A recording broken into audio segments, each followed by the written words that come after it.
This talk is Invoke-Obfuscation for Fin-style DOS-level command obfuscation. I'm a huge coffee fan, so hence the beautiful latte art there. So my name is Daniel Bohannon. I am a senior applied security researcher with Mandiant FireEye. Prior to that, I was an incident response consultant with Mandiant. This is my Twitter handle and personal blog. Some projects that I've created over the past several years centered around obfuscation include the Invoke-Obfuscation and Invoke-CradleCrafter PowerShell obfuscation frameworks. I'm also co-authored with Lee Holmes from Microsoft the Revoke-Obfuscation detection framework. And then today, I just made it public in GitHub about 2 minutes ago. I'll be releasing Invoke-DOSfuscation, and we'll be doing a demo and a release at the end of this talk. So welcome, and thank you so much for being here. Brief disclaimer, all the information I'm using, none of it is indicative of any particular client of FireEye. Most of what I'm talking about is things that we've never seen in the wild, but just kind of an overall disclaimer. So what we're going to look at today is first take a high-level look at the state of obfuscation today across a couple different languages. And then we're going to look at 3 case studies that propelled of actual interesting attack groups in the wild using some really creative obfuscation techniques that led me into this research. Then we're going to look at some different ways to obfuscate legitimate binary names. We'll then look at a category of what I like to call insertion obfuscation characters that are effective in many different binaries in the command line arguments. And then we're going to combine all of those things and look at ways that we can encode entire payloads all in command.exe. And then we'll end with a public release of Invoke-Obfuscation in a demo, and then talk about detecting DOSfuscation. Because in my current role at FireEye is I'm actually doing this research so I can build detections for this kind of activity and use it to find attackers all around the world. So I'm kind of taking this offensive approach ultimately for the defensive good so that we can better understand the capabilities of things like command.exe so that we can better detect this kind of obfuscation. So, a state of obfuscation. From a red team perspective, attackers obfuscate because it's a really effective way to evade rigid detections.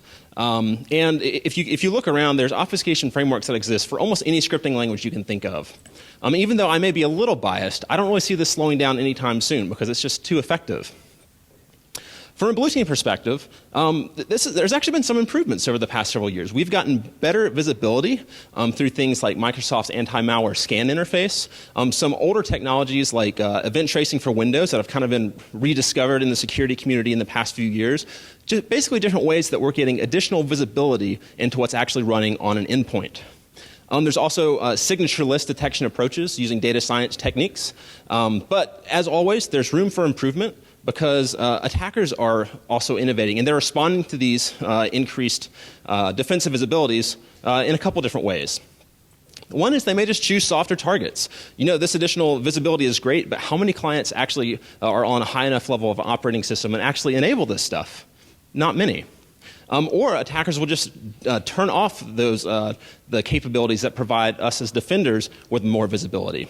Or they'll just use languages that don't offer this deep kind of inspection and logging capabilities. So this talk has nothing to do with PowerShell. All my research in the past has to do with PowerShell obfuscation, but we're going to look entirely at command.exe. And from a defensive perspective, most of the detections I've seen based on command.exe are primarily focused on looking for command.exe with certain arguments. So it's looking for process execution events. Some other things that people will do is look for parent-child process relationships. So for example, WinWord launching command.exe is a bit more interesting than, say, Explorer launching command.exe. And then one last one that I don't see a whole lot of, but is looking for command.exe as the source of action. So command.exe setting a registry run key, or creating a file, or modifying a host file, stuff like that. However, command.exe is used so frequently that most of the time it's legitimate, and so it's a huge noise problem of figuring out when is it used maliciously. So you may ask, why build an entire framework just for command.exe obfuscation? It seems kind of, I don't know, maybe even some would say lame, because I mean with PowerShell it's so powerful you can do all this crazy stuff, but how flexible is command.exe really, and what can you really do with it?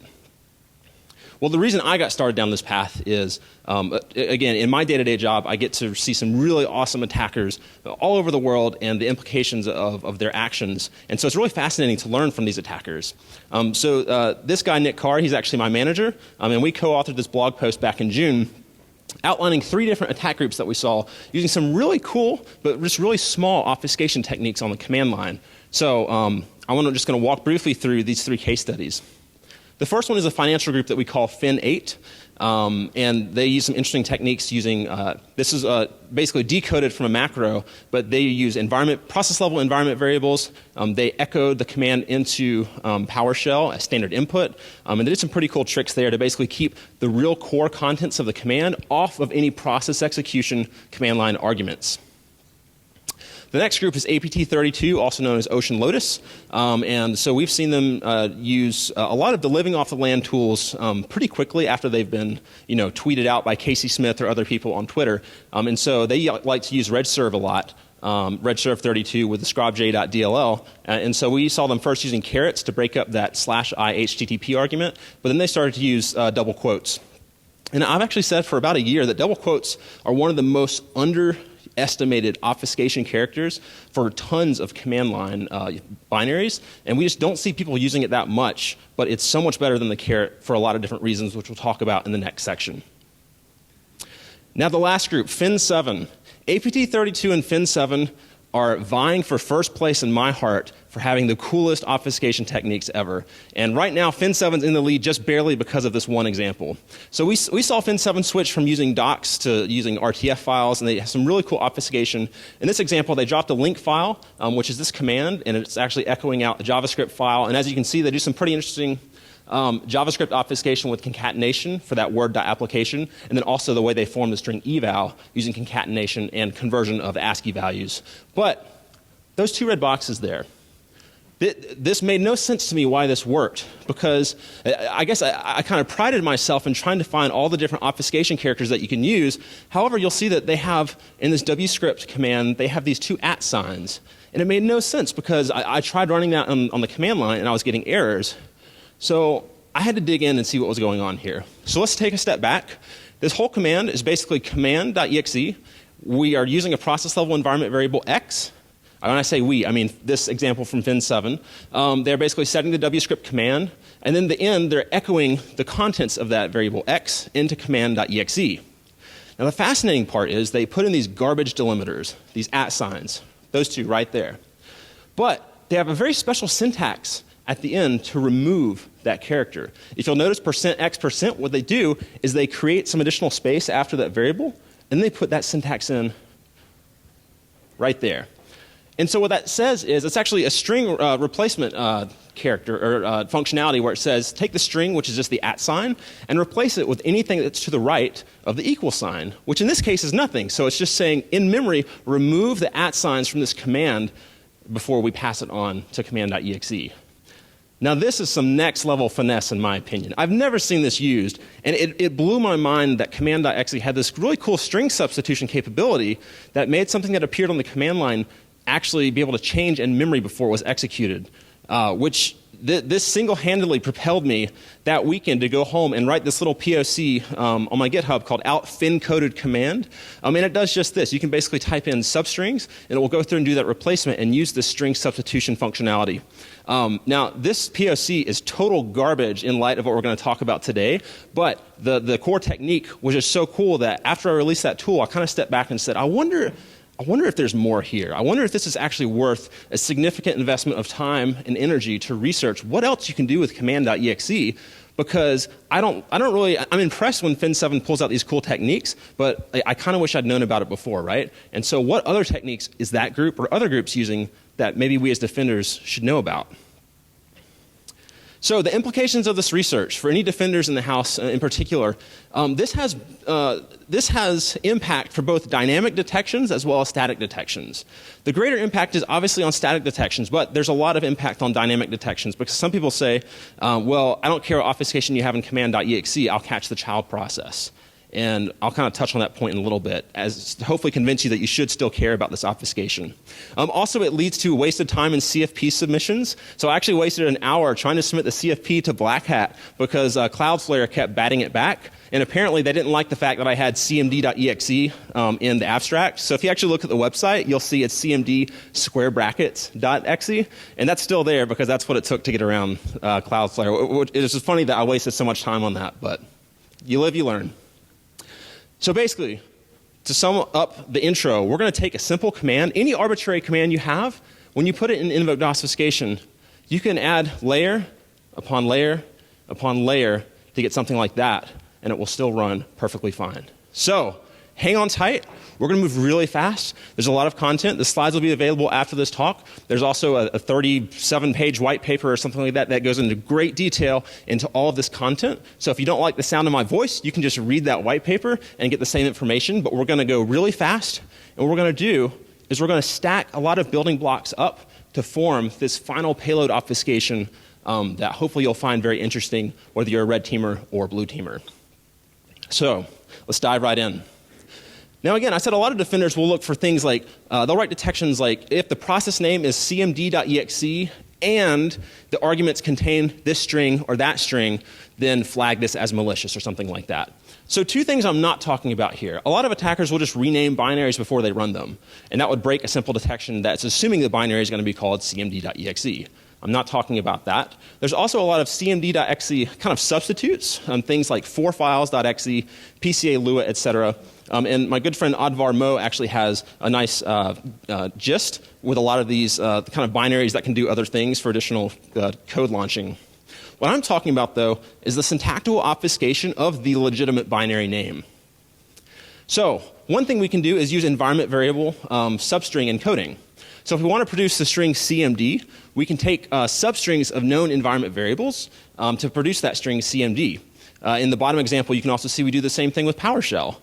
So the first two are P and O with these substrings for program data, and then we have WE in plain text. So now this is great for evading static detections. However, it's resolved in memory, so you'll actually not see the syntax if you copy and paste this into a command prompt. So this led me to try to figure out, is there a way I can still produce and execute the string CMD or PowerShell in a way that it doesn't resolve on the command line? And the way that I found to do that is using three different internal commands, set, assoc, and ftype. So set, and I say these are internal commands because it doesn't produce a separate binary execution. So set will show you all of the environment variables and values. Assoc and ftype are closely related. Assoc shows the association between a file extension and then kind of the associated name of what that file extension is. And then ftype basically maps that extension association name to the actual binary and arguments that you want to run it. Now, why did I choose these? Well, because for each of these, in the standard output, you can find the strings command or PowerShell. So let's just use set as an example. If we do set and find string on PowerShell, we'll see we get two variables back. We get the path environment variable, and we also get the PS module path environment variable. So as an attacker, you may want to choose the one that's going to be more consistent across endpoints. So the path variable is going to change a lot probably, but PS module path would probably be a bit more consistent. So to just focus on PS module path, we can just choose, we can say PS module path, or in this case, I just decided to choose a substring PSM. This is case sensitive, and here's a screenshot of, from the Invoke-Obfuscation code of just a lot of the different substrings you can use to return just that PS module path. So we've returned the PS module path value.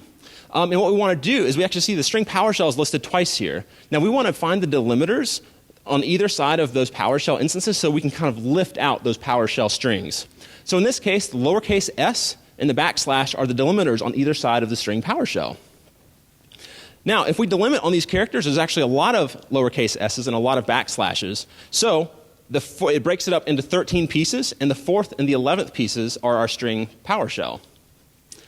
Now, the way we execute this in a command prompt is we can use the for loop. Now, the reason we use the for loop here is so that we can run the sub command. We have our set find string PSM. We then set our delimiters to s backslash. And in this case, we want to choose the 4th token. And then at the end, we basically, for our do action, we just say, just invoke that value. And when you do that, you'll see it produces a string PowerShell in the interactive prompt and executes it so that we now drop into a PowerShell shell. So again, this is allowing us, and you can do the same thing with command, and all the values here are randomized in the tool. So there's a lot of options that can come out of it. But the whole point is that if I ever want to reference CMD or PowerShell in a command prompt, I can do that without CMD or PowerShell ever showing up in that process execution. Now, if I'm executing command or PowerShell, then obviously the child process is going to run, and that will be in plain text. But there's things we can do about that. Character insertion obfuscation. is the next technique. So the caret escape character is the most common obfuscation character that we see for command.exe. And you can basically use it to escape characters that have no escapable meaning. And in that case, the escape characters still show up in process execution arguments, whether you're pulling from the event logs or you have some kind of real-time mechanism to pull that process execution. However, the caret characters kind of suffer from what I call a half-life, which is if you have 3 levels of processes, then you have to basically escape the escapes 3 different levels if you want it to persist all the way into the child process. The other problem is that certain binaries, let's say your third child process down is regserve32, well, that actually doesn't play nice with carets. It doesn't know what to do with that because it has no meaning for regserve, so it'll actually get an error. So there's only certain levels that you can persist those carets down into. What's the better obfuscation character is double quotes. And we already talked about how APT32 used this, and plenty of other people have used this in the past 6 months. But it's still not used as much as I think it probably should be, because a single, you have to make sure they're evenly paired, but basically those double quotes will persist even 100 child processes down without the need to add layers of escaping. And they can also persist into binaries that probably shouldn't allow those double quotes to be there, but they're still there in the command line arguments, which is really cool. Encapsulating parentheses. So we actually, in investigating some newscaster activity, we saw parentheses used. I don't really think they were using it for obfuscation purposes, but it was the first time I'd seen that you can actually encapsulate subcommands in command.exe with parentheses. And a use case in which that may be important is if detections are written looking for things like ampersand, ampersand, and then nothing but white space, and then the next command, you can actually insert parentheses there to break that up. This next one, leading and trailing special characters. This one blew my mind. I actually came across this in a fuzzer that I wrote, just testing out a bunch of crazy characters. Anywhere where you have a white space that's used as a delimiter, you can replace that white space with a comma or a semicolon. This gets crazy real quick, but it's a really cool feature, I guess, of command.exe. So now think through any detection you write where you're looking for white space. In almost every single instance, that white space could actually be a comma or a semicolon. Pretty crazy. And then we already talked about standard input argument hiding, where you echo the command into command.exe. And a lot of binaries will support standard input.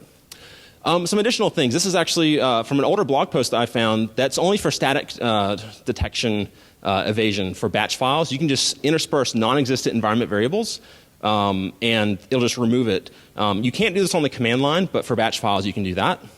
You can use custom environment variables or existing environment variables that we saw earlier.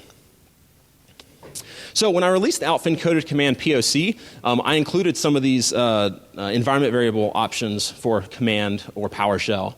And within about 30 minutes or so, this guy, Jonathan, tweeted back, and he basically had this entire command with all these encoded things. Apparently it set some registry key for persistence, and a lot of people ran it and then got mad at me. And I was like, I didn't write this. Like, what are you doing copying and pasting code off the internet?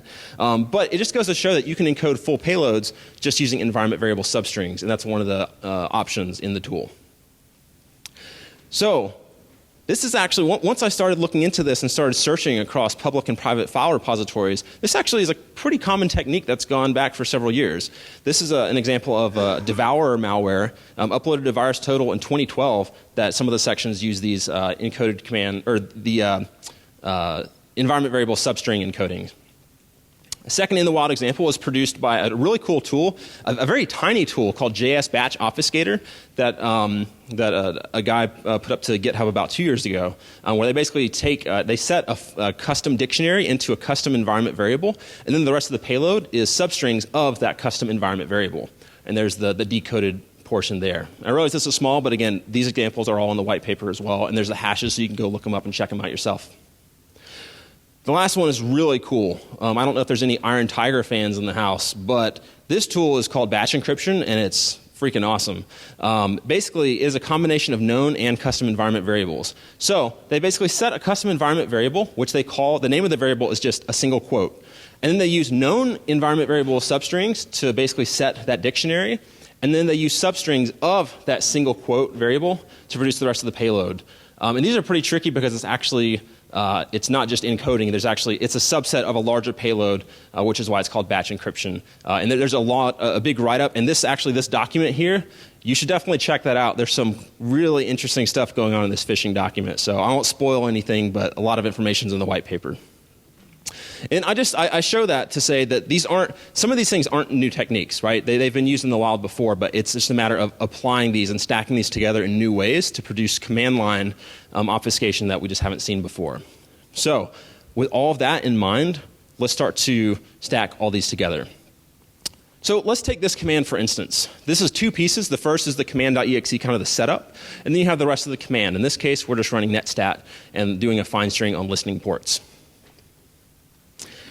Now, I use this as an example command because if a defender ever sees something like this sitting in like a registry or service or something, there should be red flags all over the place because tools like Metasploit and other frameworks will use this comspec/b/c start b min syntax. But I wanted to use this as a starting point to show that there are ways that we can even obfuscate this that might bypass a lot of defenders' detections. So comspec is the environment, is the path, or is the variable that points to the full path to command.exe. It's 27 characters long.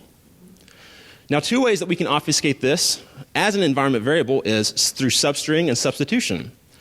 So we can do something like this. And instead of just calling comspec, we can say start from the 0th index and just go on from there. Start from the 0th index and go on 27 characters. We can use negative indexing to start. And also, we don't have to stick to the length of the actual value. We can use any value larger than that and get the same results. So these all produce the exact same value. So defenders looking for %comspec% aren't going to find any of this stuff. For a variable substitution, we can do that same string substitution that we saw Fin7 doing. And we can use characters that actually appear, like saying let's change backslashes to forward slashes, which is still valid. Or you can use characters or strings that just don't exist, and it just produces the exact same value.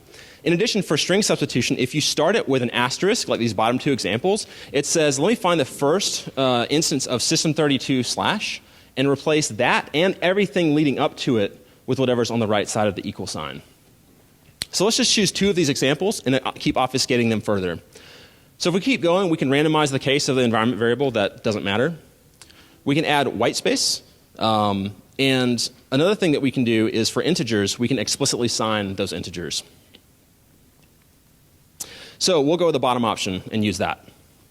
Now, context is crucial here. You can't just copy and paste this into a service or run key or whatever, because for this special syntax for comspec with a substring or substitution, the command.exe is the context that knows how to process that. The reason that %comspec% works is because it's literally like a find and replace when you put it in like a registry run key or service.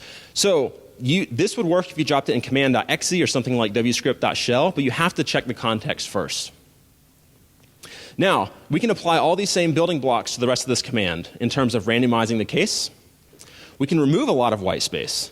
So all of these arguments up until the last argument, you can actually remove every single bit of white space. Now what's interesting here is that you'll see the end of our comspec variable, we have no white space between command.exe and /b, but the operating system inserts one white space for us. So here's an interesting example where if we have a static detection looking for command.exe and then /, if we're looking for static data sources, it will match, but we'll never see that happen on the command line, whether you're, again, looking in event logs or pulling that through some other agent or mechanism to pull those process arguments. Also, just netstat A and O, you can always just swap the order of those, keep going. So we can remove white space, we can add white space.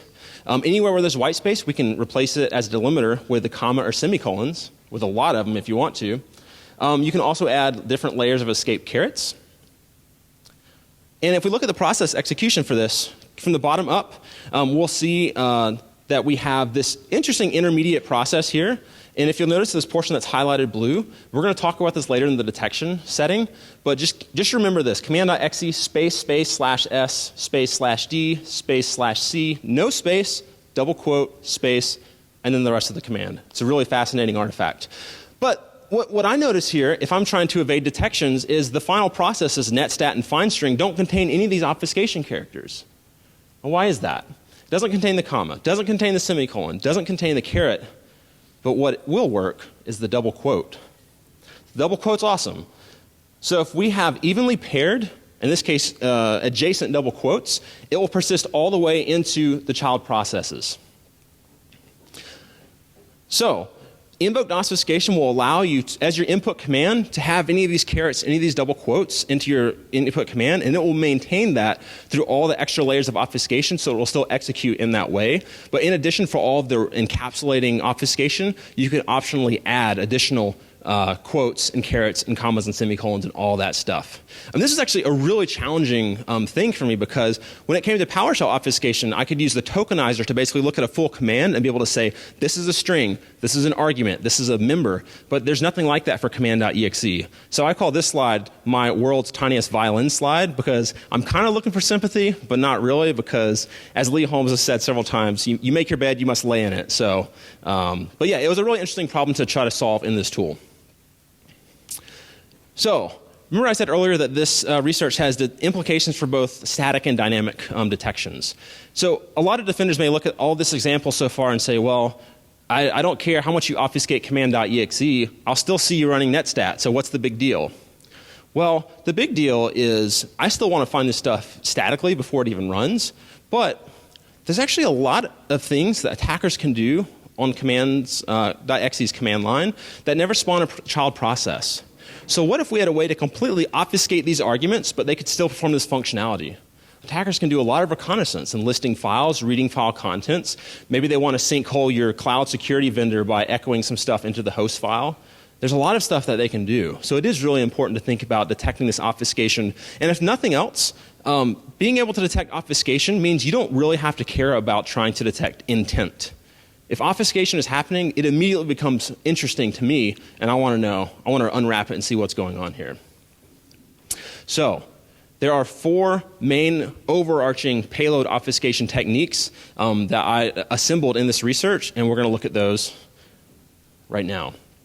The first one is concatenation. This seemed like the most obvious place to start. So, we have our same netstat command, and fun fact, instead of tac ANO, you can actually use a /. So as a little bonus, when you're writing detections or when you're writing payloads, anywhere where you see a dash or a /, try swapping them. For WScript no logo, instead of a slash, you can use a dash. For PowerShell's not nani encoded, you can use dashes, or you can use slashes in lieu of dashes. For regserve, you can swap it back as well. A bonus of the bonus is that in a lot of URLs, you can also use backward slashes instead of forward slashes. And depending on the binary, like with PowerShell, you can actually use forward and backward side by side. So this may complement some regexes that you have in some detections, but again, like, this is totally possible. So attackers can do this, and if we have rigid detections only looking for forward slashes or dashes, then we might completely miss this activity based off of a single character. So back to the concatenation. What we're going to do is we're going to take our netstat command, we're going to set it in an environment variable, we'll just call it com, and let's just echo the contents of com just to make sure that it actually maintains the value. Now, if we just echo %com%, it doesn't give us the value, it just shows the variable name. That's because we need to actually expand this variable value in the current session. Now, 2 ways we can do that. One is we can actually just create a child process, and then the child process will know how to expand that variable. Or we can use another internal command, which is the call command. Now, this command is incredible. It allows us to automatically expand in the current session without creating a child process. And as you can see, if we replace that instead of the echo, if we call com, it successfully expands netstat and runs it. So let's keep going. How about instead of setting our netstat command into one environment variable, we set it into 3, com1, com2, and com3, and then we call the concatenation of com1, 2, and 3. Now at the bottom here, I have some screenshots from sysmon EID1 process execution logs. And if you notice here, I actually put out a blog post earlier this week called Test Your Defer Tool Sysmon Edition. There's actually an escaping bug in Sysmon where it will, for any single % instance, it doesn't properly escape it. And so there's more information in the blog, but basically it will produce 2% instead of 1. So if you use Sysmon as a data source, you definitely want to check your detections written against that, because it is actually producing incorrect data for % characters that you wouldn't be seeing if you were looking at, say, the officially supported 4688 process creation event. But anyways, for our command, we can also reorder the initial setting of the command as long as we reassemble it in the correct order. And then we can also take that reassembly and set it in yet another environment variable, let's call it final, and then just call the final variable.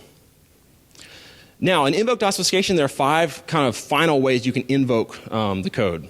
The first one, which is the default, is just using call. It's great. You don't have to create an additional child process. And the only cases in which you can't really use call is if you have things like pipes or different characters that need escaping, because call is expanding it. And in that case, the tool will automatically reroute you to have a child process, which is options 2 and 3. You can just say command environment variable, or you can echo the environment variable into command through standard input. And options 4 and 5 are the same as 2 and 3, but they just handle PowerShell. So basically, if you want your command to be echoed or piped into PowerShell, then Invoke-Obfuscation will handle that additional layer of PowerShell obfuscation in command.exe's obfuscation. And it's a nightmare to explain. But again, if your final payload is PowerShell, then the tool handles that as well. And with all these 4 big payload encoding techniques, we can still add all of the different obfuscation building blocks we've talked about so far.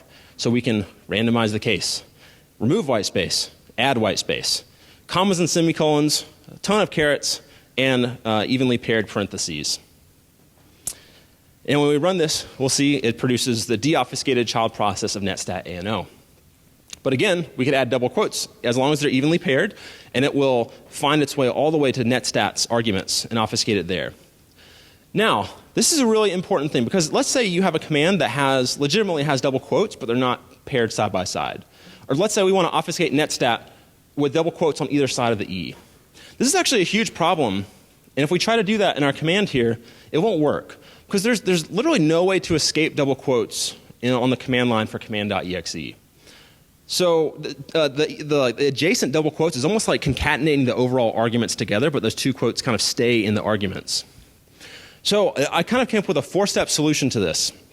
The first one is anywhere where we have unpaired or non-adjacent double quotes, like up here, I change it to paired. I then create an environment variable that stores quote, quote. Then for the final variable here, I create space after that, and I'm going to use the string or character substitution, and I'm going to say, let me find every instance of quote, quote, and I want to replace it with a single quote. But the problem is I can't put a single quote right there because it'll now be unpaired.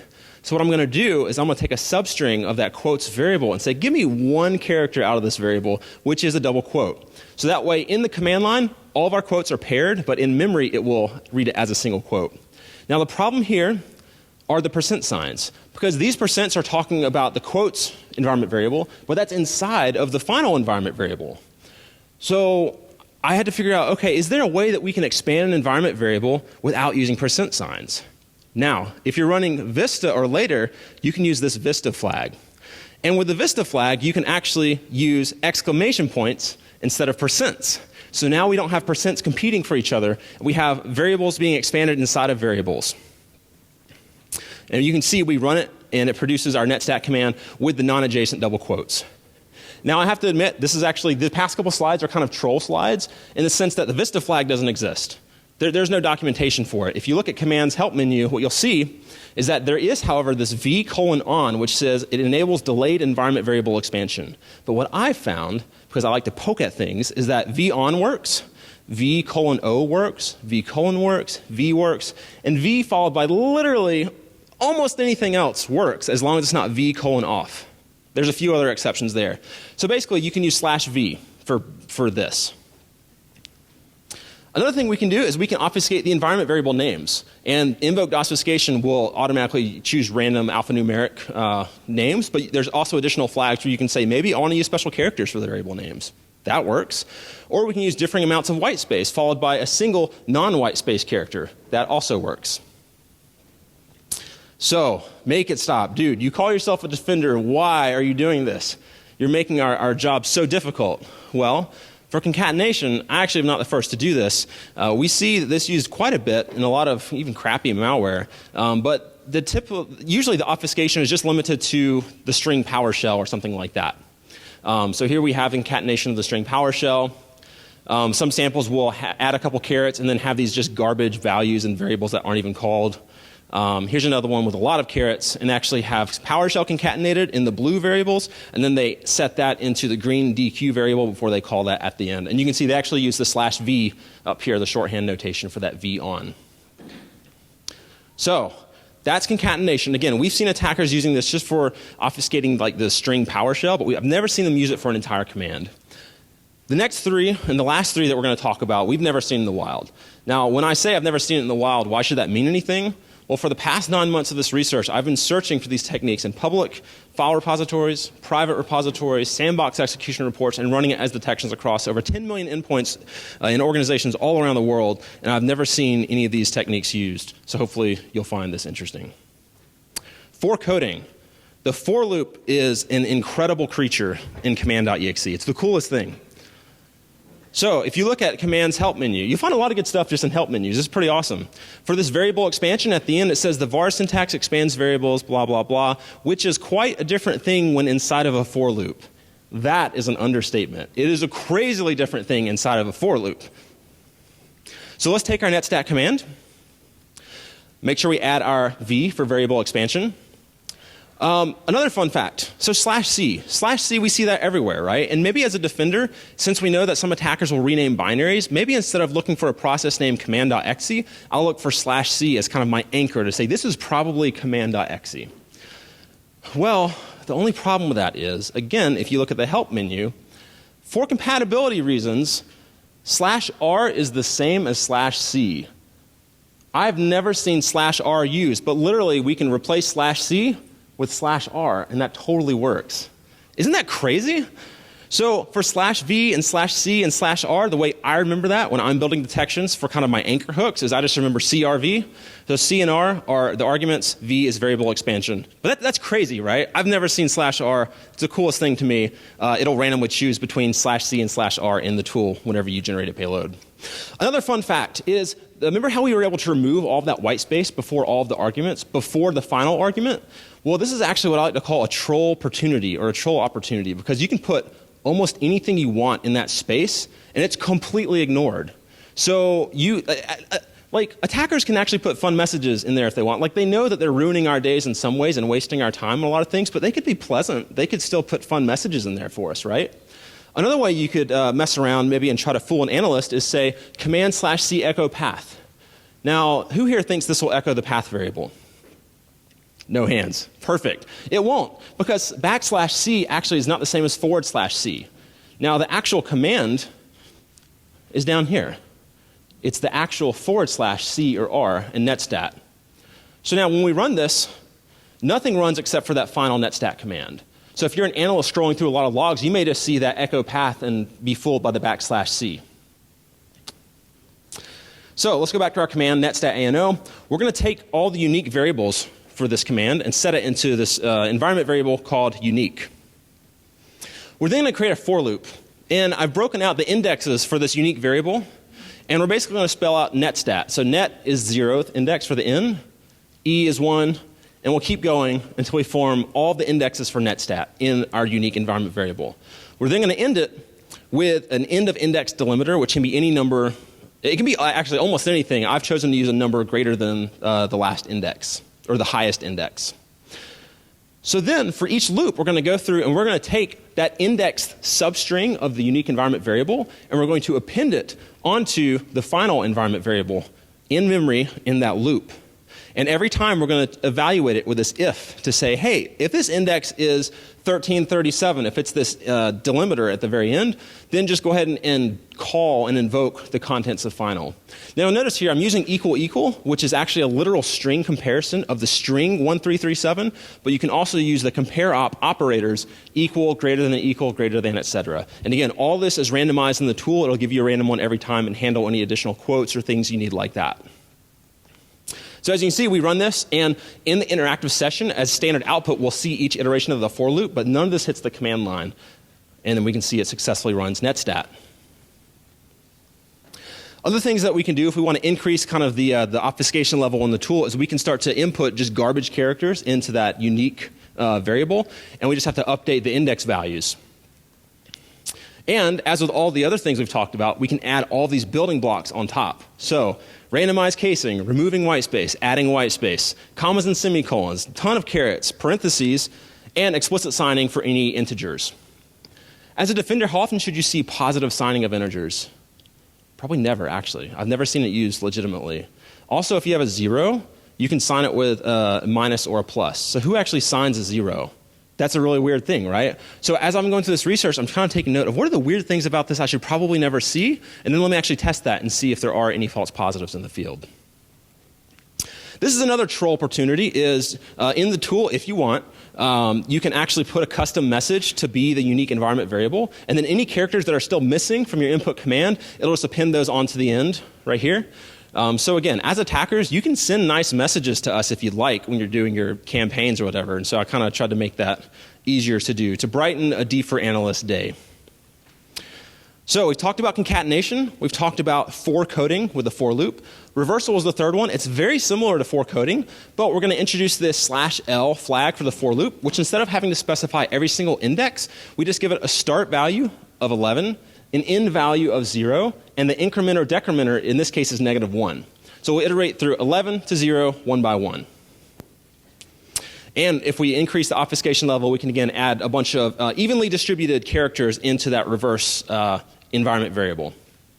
And in this case, since we're decrementing backwards, in addition to equal, instead of the greater than or greater than equal, we can use less than or less than equal as well. And again, all this is handled in the tool. Now, you may be wondering, for FORcoding and reversal, why for this final command are we doing a substring of that final command? Well, the reason is because we haven't set the value of final before we hit this for loop. The very first instance is literally setting the string exclamation point, variable name exclamation point. So the options that the tool produce is say, let's just do a negative index of the length of the input command. So netstat-ANO is 12 characters long. Instead of a negative index, we could do a positive index of the variable name plus the exclamation points. Or what we could also do is use the string substitution with this asterisk and say find the first instance of variable name exclamation point and replace that and all the characters leading up to that with nothing and just remove that. The last option is FINcoding. And as you remember, I said that with Fin 7, these are the first attackers we saw using this string substitution functionality in command.exe. And so FINcoding here, we basically say is we have our command, and let's say we want to replace every T character with a Z. So we replace that in that initial instantiation. And then we have to do a substitution. So let's set that command variable, and let's swap back the Z's with T's, and we're going to set that into the sub1. And then instead of calling command, we're going to call sub1. And now in memory, it's swapped those characters around, and what we're invoking is the deobfuscated command. We can add another layer and say, let's swap all of the A's with the character 7, and then let's add an additional substitution in memory, swapping the 7s back to A's. And let's add one third layer just for fun. We're going to swap N's with question marks, and in memory, swap question marks back to N. Now, on the top is the FINcoding example. On the bottom is the out FINcoded command from the POC tool that I released like 7 or 8 months ago. Now, at the time, I didn't know about this variable expansion, so I couldn't use exclamation points for variables. I had to use percents. And because of that, the only way I knew how to expand variables at the time was to create a child process. So for every single one of these substitutions, there's a new child process. So your process tree is like command, command, command, command, command. It's like super noisy. It's really lame in comparison to this to the new FINcoding. But multiple command invocations, and because of the multiple command invocations, I have to escape all the ampersands for concatenating these commands. 1 layer of escaping, 2 layers of escaping, 3 layers of escaping. It gets real ugly real fast. So that's the advantage of the newer FINcoding. It does all this in a single process, and with variable, because it uses the variable expansion, you don't have to do any child processes. So I'm now going to do a demo of the tool for the first time.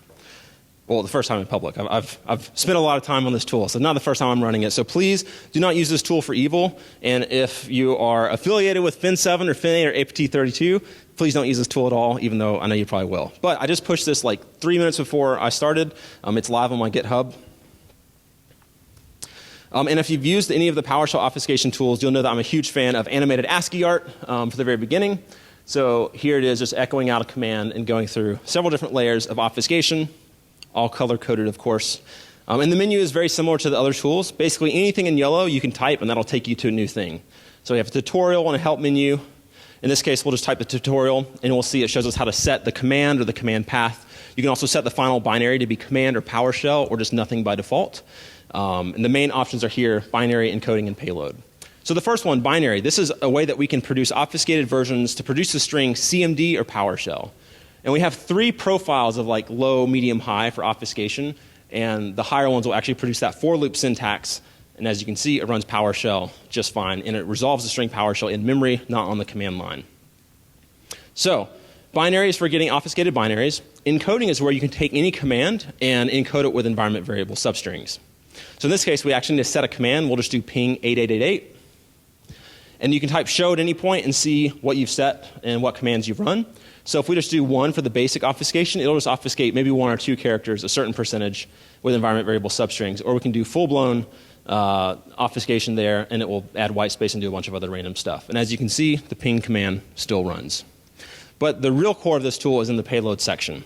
And you'll see the 4 payloads that we talked about: concatenation, reversal, FORcoding. So in this case, I'm just going to copy and paste this PowerShell command, and I'm setting the final binary to PowerShell so it knows to handle the PowerShell layer of escaping on top of command. I run show. You can see we have our command set, final binary is PowerShell. We're good to go. So let's jump into the concat menu. Let's do 1 for the basic obfuscation. There it is there. We can copy it out, paste it into command. So you can see the command works. And if we go back and add the intense obfuscation, option number 3, it'll be a bit crazier. Yeah, a little bit crazier. So we can just copy that to the clipboard, paste it in, and as you can see, it runs the command just fine. So that was concatenation. Let's go back and let's do 1 more. Let's look at FORcoding. And let's just go straight for the intense obfuscation and see what it produces there. Again, something pretty crazy. Paste that in. You can see it runs perfectly fine. Now, as kind of the finale here, what I decided to do is go through all of my obfuscation frameworks. So I created a PowerShell command, hosted up my bit.ly link. I ran it through Invoke-CradleCrafter to produce an obfuscated Cradle in PowerShell, which I then ran through Invoke-Obfuscation to obfuscate it syntactically in PowerShell, which I then ran into Invoke-DOSfuscation to produce this gargantuan command. And when I paste this in, my VM was getting hammered, so it's really slow. But when you do this non-interactively, it happens just in a split second. But as you can see, in standard output, it's going through every single for loop to basically reassemble this command, index by index, character by character. And at the end, when it finally comes back together and runs, this took a really long time. When it finally comes back and runs,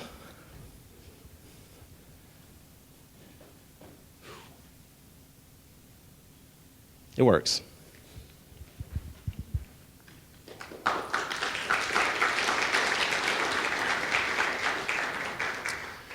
So the one important thing to kind of specify is that with the PowerShell obfuscation tools, or for Invoke-Obfuscation, you can add layer upon layer upon layer. With DOSfuscation, it's not really built that way. All the layers are built in for each invocation. So the tool will allow you to try to wrap in multiple layers of obfuscation, but it's going to throw a huge warning and be like, this will probably not work. So don't bet your lunch money on this working because of the way that it's relying on environment variables. That state is maintained through all the child processes, so it gets really complicated. And for me, I wasn't setting out to create some obfuscation tool that you could wrap in 100 layers because that's awful to decode. I basically took it as far as I could go and as far as what made sense to basically enumerate all these options. Because for me, I created this tool actually as a fuzzer. And what do I mean by that? Well, when it comes to actually detecting this stuff, the reason that my company let me spend all this time of research is because I was doing it to detect things we've never seen before. So when it comes to detecting this stuff, please check out the white paper. There's a ton more detail there. The approach, one of the approaches that I took, and there's a couple other teams also working on this in some really cool ways I can't quite talk about right now, but basically, in building all this, I tried to say, what are all the building blocks necessary to do all this stuff, right? Like, a lot of these relied on the for loop or the call internal command or stuff like that. So some of the things I did was look just for crazy argument lengths, right? Which is going to be a lot of false positives depending on your environment. Also looking for high frequency of some of these insertion obfuscation characters, like the quotes, carets, stuff like that. I then also took an approach of looking for these core internal commands that I needed and looked for like the call command being broken up by carets. Like that's really suspicious. Or looking for the set command immediately preceded by or followed by the comma or semicolon delimiter characters. I'm also looking for any time, if I ever see someone using that /r, like I want to know about it because I've never seen it used before and I've looked a lot for it. So that's kind of interesting, right? Also for the variable substring stuff, I've only seen a few applications that actually use this on the command line legitimately. And so this is a really good indicator also. Another thing, remember I told you earlier there was this command that was highlighted blue and I said this is really interesting, the SDC with the weird white spaces and stuff. This is an artifact of the operating system where if you're executing a subcommand, if you're piping content into a binary, then it will actually produce an additional command.exe invocation with these arguments with the command. And what's fascinating here is, so again, if we run this command that is this obfuscated way of producing the string PowerShell, this subcommand will produce an entirely new execution just for that set find string. And then since we actually are echoing this content into the binary findstring.exe, that produces an additional execution, right? So just trying to detect the static arguments, when you actually execute this, there are a lot of child processes that happen under the hood. The coolest part is that if this initial command, maybe if we renamed command.exe to like benign.exe and executed this, these subcommands would still be command.exe. So they don't look at the name of the binary that you're running as, which is really fascinating to me. So I suffer as a defender from FOMO, but for me, it's more about the fear of missing obfuscation. I love obfuscation. I love researching it. I love finding people using it. But I'm always trying to figure out, what am I missing? What else is there? Because I want to find it. And one of the things I did with this project is I've released the full test harness that I use to build every detection for this kind of obfuscation. Now, I've built test harnesses for all of my other tools to basically enumerate thousands of samples to kind of check, do I detect all of these? But my code was always really bad, and I never released it. But for this, I really wanted to release the test harness as well. So as defenders, you can use this from day one right out of the box. And so this function, Invoke-DOS test harness, will basically go through and it will randomize all the options and produce thousands of samples if you want, and it will check any input commands. I have just a few basic ones to get people started. You can basically put in these regexes and the names of what it's looking for and basically run 1,000 samples and see, maybe I detected 800 of these samples. And then you look at the 200 you didn't detect and be like, what about this evaded my detections? What additional detections can I write to catch this? And it was tremendously helpful for coming up with detections for all of this stuff. And if you don't want to run this tool, then I've also released over 4,000 samples of obfuscated commands, either just in text files or also in event log EVTX files. And I included sysmon and security event logs, EID 4688. And again, a reason why you may want to use the event logs is that it actually contains the execution of all 4,000 commands, so you can see all of the weird subcommand child processes and stuff like that. One more thing I'll mention is that for every single one of these functions in the PowerShell project, there are over 20 different arguments that you can specify. So you can do things like say, yes, I think I want to add random white space. And I think 70% of the time, if there's an opportunity to add white space, I want to take that opportunity. And then for each one of those opportunities that I want to take, I want to randomly select between 3 and 15 white space characters. Like, you can specify all that stuff. So when you're using the interactive tool, you're going to get a subset of the capabilities of the DOSfuscation. But if you use the test harness, that's relying on the underlying functions, and every single invocation, it's randomizing every single variable, every single argument. So you're going to get a crazier swath of obfuscation syntax there. So I definitely recommend you checking that out. So the key takeaways here. Attackers are continuing to obfuscate and be more creative in their obfuscation. Command.exe supports significant obfuscation that we've never seen before in the wild, but I imagine that potentially after today we might see an uptick in it. And we as defenders have to match the levels of attacker creativity with defensive creativity and how we go about detecting this obfuscation. And hopefully this research will help. Because in the end, I spent over 1,000 hours on all of this, and so hopefully you can take that from here, from day one, and start to extract value out of it for defensive purposes or for written consent red team purposes.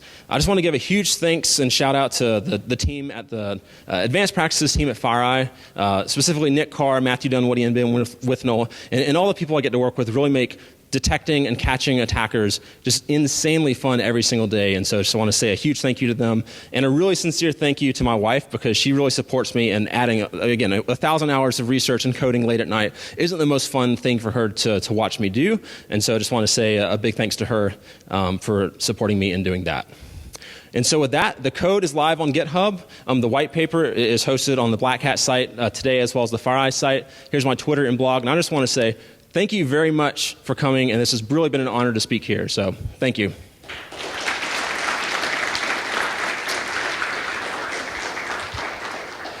And does anyone have any questions? And I'll be around all day also if you want to catch me in the hall. But anyone brave enough to ask a question in the hall here? Awesome. Well, thank you again. Please catch me and say hello. I'd love to meet you, and thank you again.